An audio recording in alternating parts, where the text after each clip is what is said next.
My name is Kiley Adams. I was born in Puyallup, Washington. I am a dual degree student between the medical school and the School of Environment and Sustainability, where I'm getting a master's in sustainable development.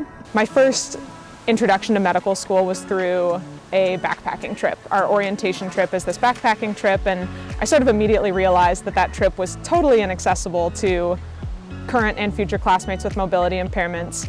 I was like, there's a pretty easy fix, and it's just like having a mobility device that folks could use who might have an impairment that makes being on trails not as accessible to them. And so one thing led to another. We got a grant to purchase our first trail wheelchair. Trailchair is a hybrid between a wheelchair and a mountain bike. So the tires have really good grip and are a lot thicker than traditional wheelchair tires. It has the third wheel in the front, which makes it very difficult to tip in this chair.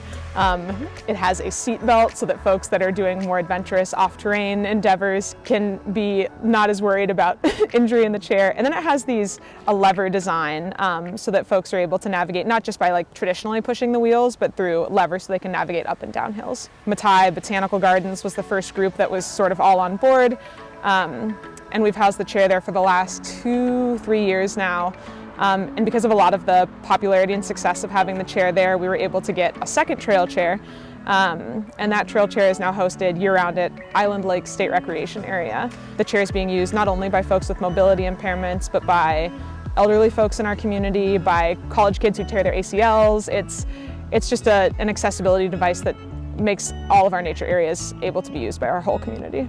I think that realizing that disability is experienced differently by every person and sort of keeping that central in the medical lens of asking folks what their goals are for their life, not necessarily looking at things as needing correction, but working together to build devices that work for folks and a world that is just more inclusive in general.